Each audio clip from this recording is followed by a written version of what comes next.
Today, I want to share with you some of the tips on avoiding ketamine therapy.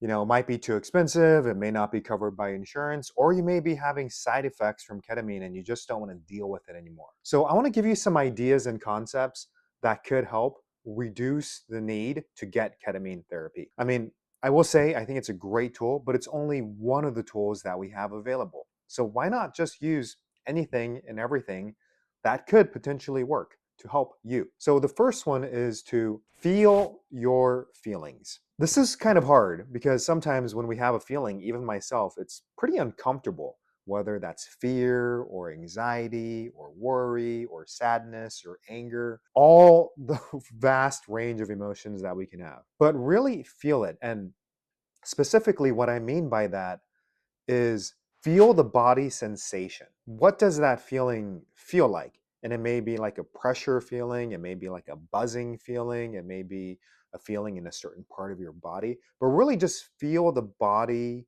sensation of that emotion. There's some people who think that we have these feelings because they're unprocessed from previous experiences that we've had. That may or may not be true, but I do know that for me, when I feel the certain emotion and just really like sit with it and be with it, it will transform.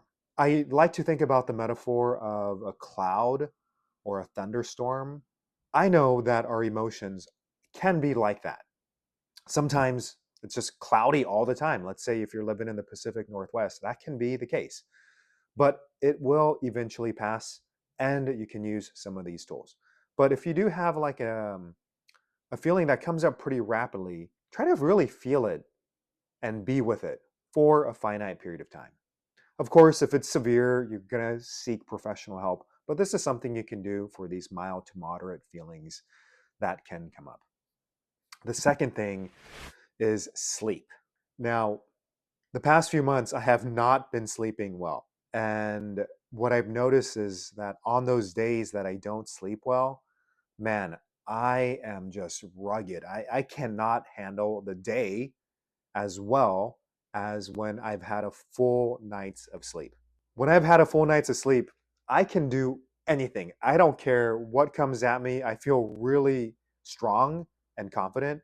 And sleep is really crucial because it's the time when our brain literally cleans itself. We have something called the lymphatic vessels where the brain detoxes during the time. And if you think about it, why do we even sleep?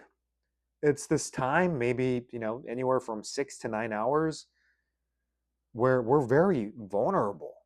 And it's not just humans, like mammals all across the globe sleep.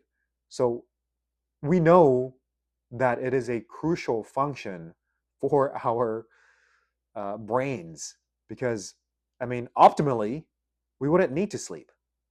But the fact that almost every creature does signals that this is really crucial for our health. Now, one of the ways I help myself with the sleep is to decrease screen time right before going to bed, wearing those blue light blockers.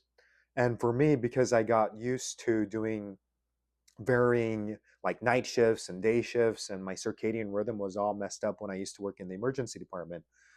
Now I have this habit where I have to put in earplugs and wear eye shades.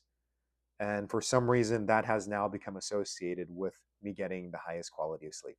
Oh, and having a really dark room, just in case you get up in the middle of the night. You want it to be completely dark, or if you get up a little bit early, the key is to keep it really dark. The third tool I want to share with you is meditation. Now, meditation, there's, I don't know, probably like 10 to 100. I don't know. There's just so many apps out there, and it can be confusing. Meditation is actually pretty simple. It's simply, for me, one of the methods that I use is just focusing on my breath. And every time my brain wanders to a new thought or to a new idea or to a new concern, just when I notice that, going back to my breath. And you can even start by practicing like counting your breaths. One breath in, one breath out. And then you do that to 2 breaths in, 3 breaths in and out, etc., etc. And then see how many breaths you can count before your mind starts wandering. If you think about it, Buddha, back in the days, he did not have a meditation app. He was just doing it old school by himself and simply meditating. So we know that it doesn't have to be this complex thing, but actually it can be really simple. And again, one of those tools is just breath meditation. There's a lot of tools out there, but I think that one is readily accessible. The fourth thing is to be conscious of what you consume. Now, I know there is a lot going on in the world today and in politics, and it can be overwhelming. One of the things about news in particular is that they have this saying, if it bleeds, it leads, which means they kind of want to put the scariest thing out there because it just captivates your attention. You just want to learn more about it, you want to read more about it. So we just continue going down this funnel and reading the next article. But that's not necessarily good for our mental health. I think of what we consume kind of like what we consume when we're eating. If you're going to eat a burger or fries or a salad, that is going to literally become a part of your body. And now, the same thing psychologically. If you consume things that are not healthy for you, that's going to become a part of your psyche. So, really watching what you consume, it's crucial to your mental health. The fifth component is to stop identifying with your diagnosis. I know we have the DSM criteria, and now it all sounds official, and you can say, oh, I finally have depression and severe recurrent, I have bipolar type 2, whatever it is. But maybe don't identify necessarily to that exact diagnosis, and maybe have a little bit of space, because you are more than your diagnosis. It's just one part of you. Disconnect a little bit, dissociate a little bit from that diagnosis, and see if you can connect to the awareness that is within you. There's a part of us that is kind of an observer, the silent observer, I like to call it, that just kind of notices everything. That's awareness itself. And if we can practice getting in touch with that awareness, that can help us disconnect with some of the labels that other people or even ourselves may put on us. And the sixth way and method is exercise. And I'm even going to call it not even exercise, let's call it movement, moving your body. And that can look like walking, can look like yoga, it can look like lifting weights, it can look like high intensity interval training, it can look like stretching, anything where you're moving your limbs and your body, and whatever works for you.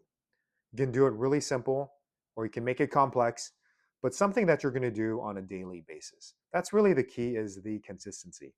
I think that a lot of these things I've shared with you, you already know, right? Everyone knows, yeah, eat healthier, watch what I'm consuming, exercise, sleep more. But the real secret is to put it into action. So I've given you some tools and tips. Just pick one and put it into action today. It's like a micro habit. Just change one small thing. If you think about a ship that's going from LA to Tokyo, even a 1 degree change in the direction will drastically alter where it ends up. But if you can do these 1% changes, little by little by little, you can get to your destination. And it's not going to be easy. It's hard. It's hard work. But in a way, isn't that the point of life? We know that life is hard. And maybe we are meant to grow through this entire challenge of life. Thanks for watching, and I will see you in the next video.